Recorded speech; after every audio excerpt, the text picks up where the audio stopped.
I got to tell you, this morning, Lauren comes in my room. She says, Mom, today's going to be a big day. And I said, it is? And she says, yeah, Libby might come over. Oh, yeah, they'll come in and help with the pigs. And I'm going to ride Chisholm. I can't wait. I'll see you later. And she left. And I left with her, doing her rodeo wave in the arena. Girl is so cute.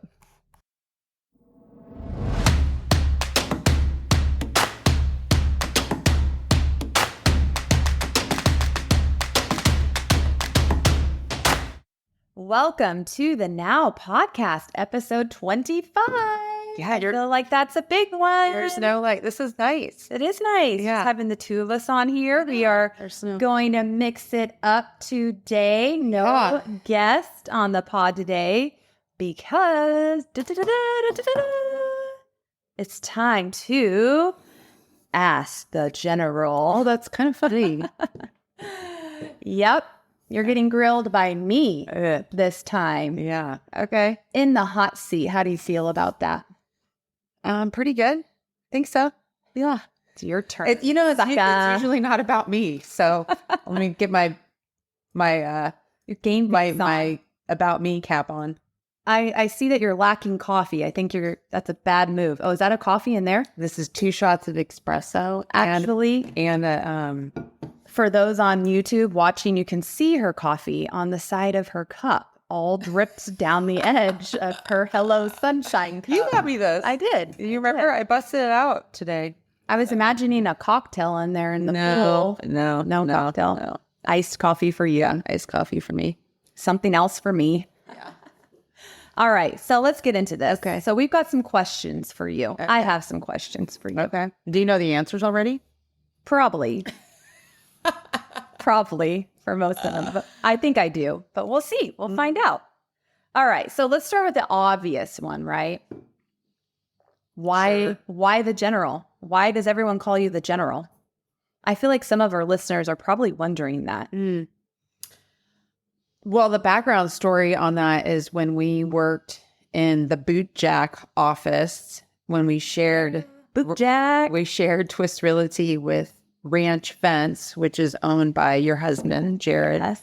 which I went to school with way back in the day. I think it came from me at one point helping him with a proposal. And I told him that it sounded like, can we swear on this one or should I keep let's it PC? go for it. Maybe our editor will believe. Yep, that's a good idea. It's because it's kind of important. I remember him saying, like, what do you think? And I said, I think that sounds like, I think I gave him the cold, hard truth. And I just remember him being like, oh my gosh, like, okay, general. And then you ran with general and then everybody just started calling me the general. Yeah. I mean, I think it has to do with your mannerisms too, more than just that. Which I was raised with a United States Marine Corps Marine. So from the time I was birthed till the time I left, which was almost 18 years, when you're around that intensity, you can't probably help to avoid it imprinting on you.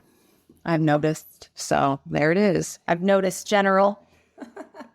Yeah. You have all the discipline. Yeah. Well, actually, okay, let's get into that. So discipline, Yes. routine, Yes. structure. Yes.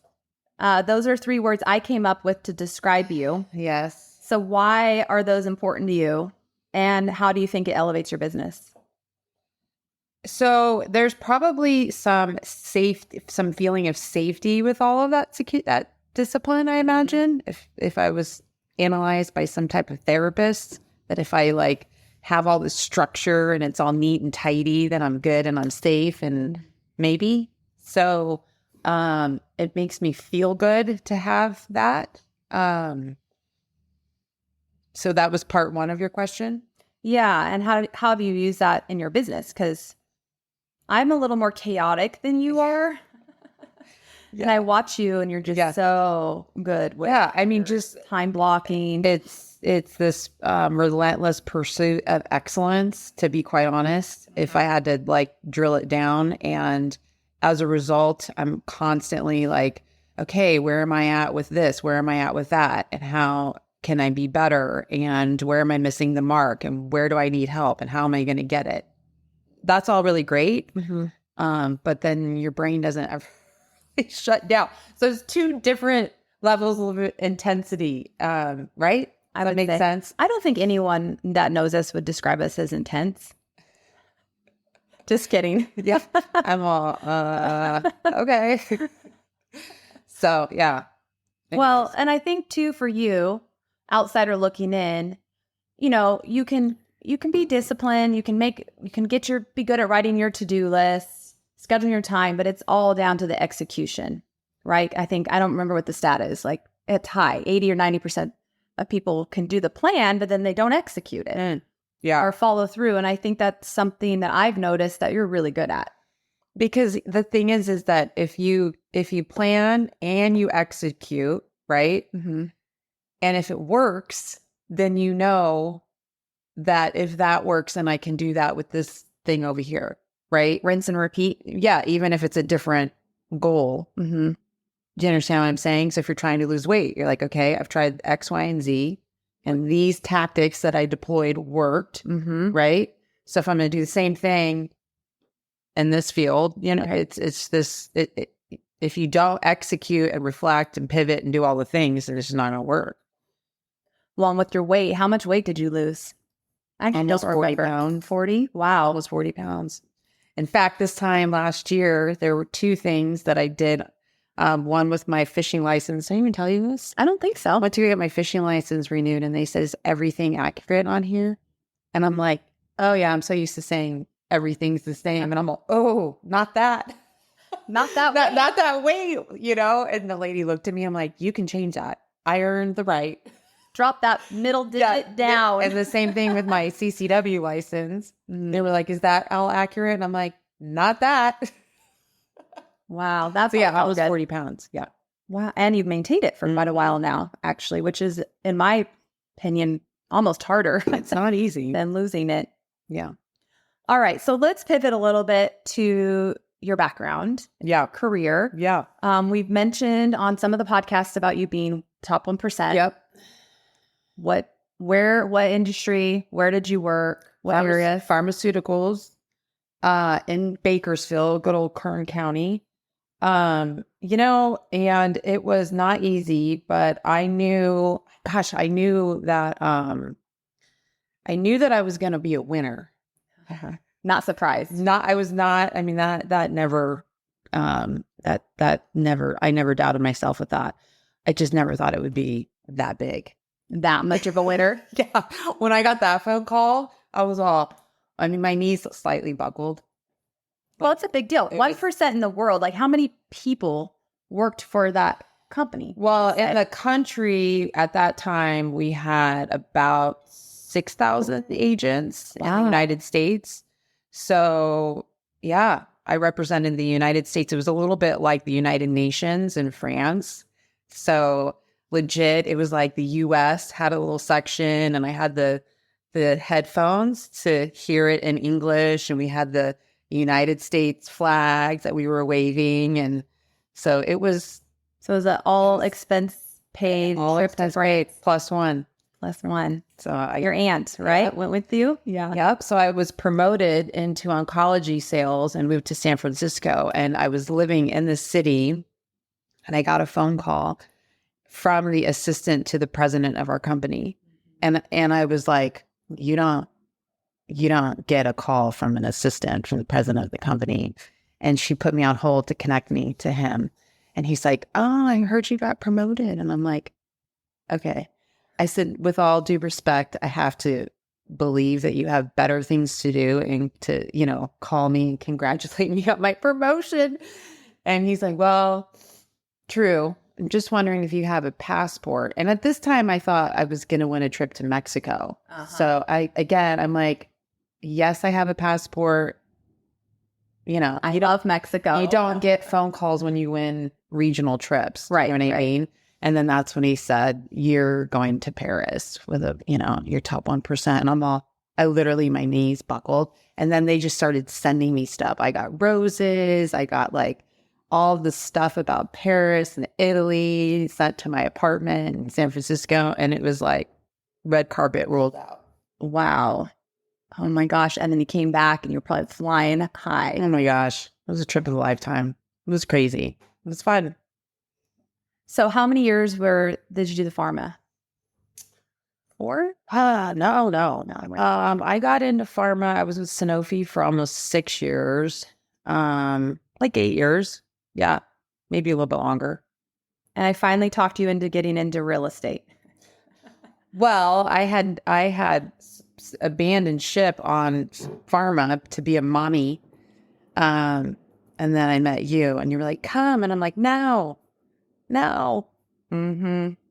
You're relentless. You didn't stop. No, I'm a winner as well, right? And I see another one Yeah. in you. So, for those that don't know, Michelle was part of my leadership team for a long time and had multiple roles with marketing and brand manager and helped guide all of our team. Basically, I was going to say herd cats or whatever for a number of years before you actually got licensed. Yes. And you were more behind the scenes management versus production. Now you're doing some more production. Yep. How's it going? How are you? Any of your tricks of the trade from your prior career that you're like, oh, I'm doing this. That worked there. Your whole rinse and repeat you talked about? Yeah. Any of that going on right now? Yeah, for sure. I don't even want to spill the beans because I gotta get all the beans. We need some gold nuggets in this one, right? Well, I think one of the things that I did really, really well at in pharma, actually in all my sales experience, is being the connector. We talked about that at our event. So I'm thinking about the fact that now that we are aligned with eXp Realty, there's so many great things about that business decision that you made. But one of the things that it allows me to do is think about ways that I can utilize eXp's international business model because it's international. This is not, just specific to the United States. But how can I use that to help our clients here locally and all over? And so I'm really excited to work on that. And I think that that's an opportunity for us. It's a relationship building on a larger scale. Yeah, it is pretty cool, especially with us having had an independent brokerage for 11 years. We didn't have those kind of connections or support. So it is pretty eye-opening to have 90,000 agents just amongst eXp that you can, we needed a lender for a really specific property. Oh, let's go ask like that. Or, an agent in a certain area. We also have Pro Insight that we're members of, which is a great referral network. So, imagine being the preferred real estate brokerage for a large international organization. You know what I mean? Like an employer that has employees all across the country and worldwide, and to partner with folks like ourselves. Imagine that. Does that make Pretty sense? Cool. So, and I have no problem picking up the phone and calling people and saying, what are you doing to help your employees win in the real estate market? And how can we partner with you to help them do that? You are definitely not afraid to pick up the phone. No. And if someone walks by that office, you're out there talking to them. Correct. So newer agents in the market right now, because you're a newer agent, right, on paper. Yeah.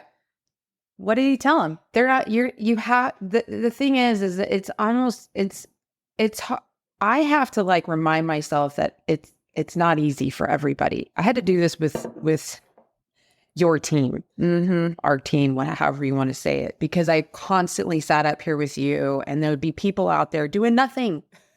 Yeah. Just doing nothing. And being busy.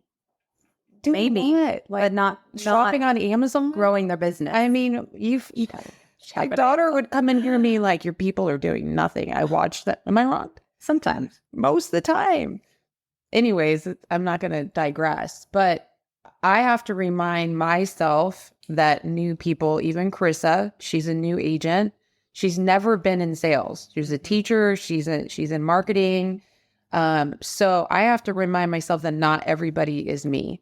And I don't think you have to be me to succeed. Absolutely. There are tons of people out there that aren't even on social media and they're killing it. So I can't say you have to pick up the phone.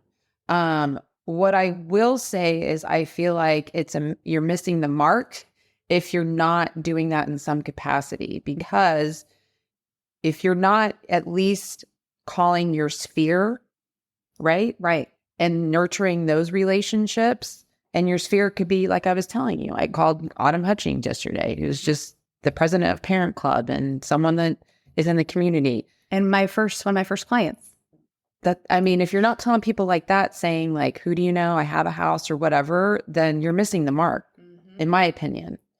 I agree. And I think, so I actually was having a glass of wine with a top producer, Laura, if you're listening, Laura Mather. And we were talking about this as far as the relationship building and needing to be comfortable with picking up the phone, not even to prospect with leads, but to talk to your fellow realtors and be like, hey, on your listing that sold, we know I had multiple offers. How many? What was the tone? What was it like? Or, I'm sending over an offer. Here's the scoop. Not like everything by text or your voicemail's full. Pet peeve of ours. Pet peeve, right? And it's just so important with all the changes coming down the pipe here in a month with our paperwork. We as realtors are going to be negotiating our income. Concessions will be coming via conversations and negotiations. So I think to your point, you've got to get over that in order to succeed. And you're almost like, if you're not calling the people that you know, like shame on you, because they're expecting you to. Do you know what I mean? Like literally, like if you have a cousin, an uncle, an aunt, a distant cousin, an old roommate that I reached out to last week, that, by the way, her sister's now the principal at Yosemite High School. Oh, there you go. That's what I'm saying. It's like, if you're not picking up the phone and just saying hi and reconnecting with people, then they're not. It's like shame on you, number one. And then number two, no one knows who you are. So you could put all the stuff on social media you want. You could send all the text messages you want, but that doesn't mean that it's going to translate to people knowing who you are and what you're doing. No, I agree. I was listening to Jared James' podcast this morning, and he mentioned on there that people only remember 3 in an industry. 3 doctors. If you had asked them to list some recommendations, 3 attorneys, 3 realtors. If that. We all have more than 3 realtors in our community. Yeah. How are you going to be one of those 3? Yeah. And then they don't even know, like, look at how long I worked for you. Like all the phone calls I'm making, they're like, oh, we didn't even know you were a realtor. Yeah. So how would they know? Right. Unless they're following your social, but it's not that everyone sees every single post or every single story. Yeah. Consistency. Well, I agree with that for sure. Healthy Lending Company. We help guide clients towards healthy home ownership. Lending doesn't have to be confusing. We make it easy to understand. Find options that work for you. Let's see. Let's move on. Let's do something not so work related. I want to know, I think I know the answer to this, but I'm going to see what you're going to say. Guilty pleasure. You totally know the answer to this. Okay. Specific to food? Let's say yes. Or like a snack? Yes. Is a snack? Yes. That's what I'm thinking. I like a cherry icy. Yes. Slurpee, whatever. And like a hot Cheeto. Talkie, right? It's talkie. Well, it's been hot Cheeto. Oh, either one to me is so disgusting. They're so gross. And I bought a bag for Lauren for vacation because we're going on vacation. And I might have been eating them last night. And Bo looked at me and goes, remember when you asked me to intervene if I saw you doing something you shouldn't? And I'm like, yeah. He goes, this would be that moment. And I'm like, thanks, babe. He's good. He never does that. That's good. Save you from yourself. Took the bag away. I remember stopping a couple times over the years and you'd get those. And I don't even think you could pay me to eat. They're I don't bad. like Cheetos. I don't like They're cheesy. they're terrible. I have my own things, but that is not one of them. I'll take the slushy though, but it'd be a Coke slushy. Yeah. Okay. And I was right about that. All right. How about this? How many countries have you lived in? Lived in. Or where were you born? Oh yeah. Well, only 2 countries because it was Pakistan and the U.S. Right? Yeah. I don't know. So I'm making sure. Yeah, Pakistan and the U.S. So 2 countries, and then where was I born? Long Beach. In fact, I just looked at my birth certificate with my dad this past So weekend. then when you lived in Pakistan, you were really little. 2 years old? Or do I remember that? I think it was like 3, 4, because we came back to the States and I started kindergarten. Okay. So yeah, Interesting. and I do actually have 2 memories. I don't really know if that's how that's possible, but I remember my father killing cockroaches on the wall. Ooh. This flip flop. Nice. Childhood memory of Pakistan. Yeah. Okay. Uh-huh. Anyways, moving on. Moving on. Love us in Pakistan. Yeah. Okay. Well, no cockroaches on the wall in Mariposa. And we were evacuated like twice, but I don't remember that. Life of the military Yeah. child. Trauma. Well, okay. So I want to definitely think we should hit on this if you're comfortable with it. I want to talk about MS. Oh, okay. So, you know, you're very vocal on your social media. When were you diagnosed? And how, this is the main question I have. How do you manage a chronic illness and a thriving career? Because I think I could be wrong. I don't have a chronic illness unless you count scoliosis. And I think some people might think it's an either or scenario. Diagnosed 23, misdiagnosed at 19. So basically, I don't really know anything different, right? So I had my first symptoms when I was 19 in Burbank. I was out having drinks with some friends and my legs went numb. And they diagnosed me with fibromyalgia, which was a miss. And then the symptoms resolved. And when I was 23, they came back. So essentially from 19 to 47, how many years is that? A lot. A lot. So I don't really know anything different, I guess, in my like adult life in terms of living with it and working, right? Right. Like you have to work to survive. So in some capacity, so it's never really been either or for me because You had it too young. yeah, I mean, that's like all I know. It's not like I was diagnosed later in life, although I don't think that that's, even if I was, I don't think it's an option. Granted, the first 10 years of the diagnosis were pretty significant and I was not well. So I suspect I could have 100% not been as successful as I was. In fact, in the pharmaceutical industry, when I was working in that capacity, I didn't tell my leadership that I had MS because I felt like I got to like go prove what I can do without them knowing what I'm dealing with. So I kept it a secret from people that I worked with. For how long?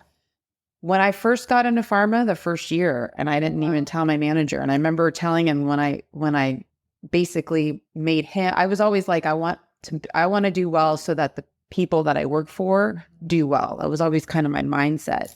Like if I show Courtney that I can help her succeed, if I show Todd, if I show Michelle, like if I make them look good, then ultimately it's reciprocal, right? You'll want me to succeed if I help you succeed. And I just remember one year, the first year, telling Todd, he was like, holy shit, like you of all people have an excuse not to work. And in fact, of the 12 people on my team, you know, you're the top producer. Do you know what I mean? So I think I just always, in my mind, was never going to let it get in the way of me kicking ass. Yeah. Period. It just wasn't an option. Not an option.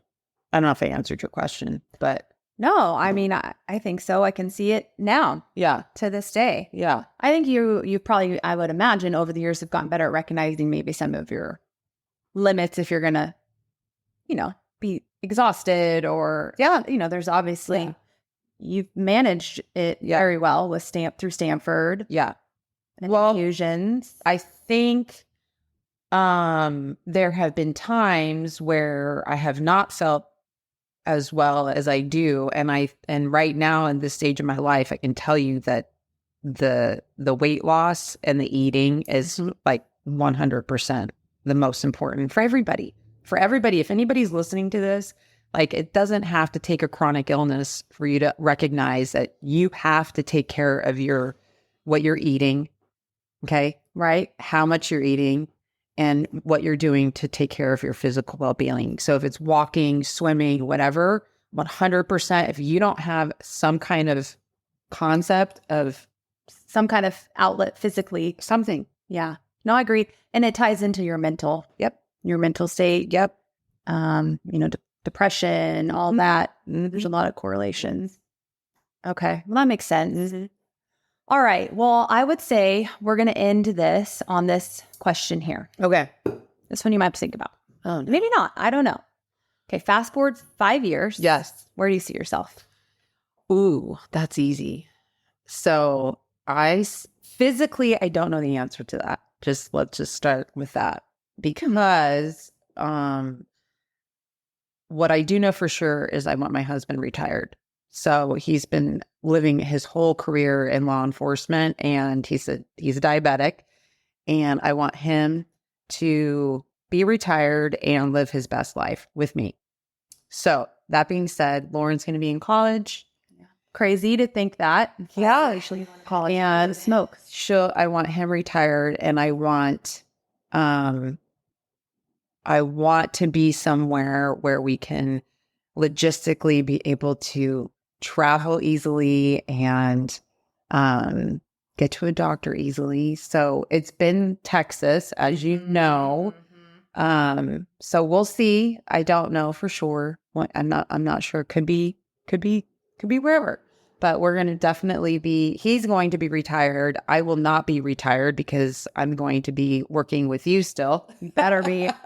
I'm not retiring in 5 years. I'm not retiring in 5 years. I would like to not be doing production in 5 years. But I want us to be in a place where our organization is plentiful across the country, and doing some traveling with you. And so I think from a professional perspective, I see you and I, where we want to be.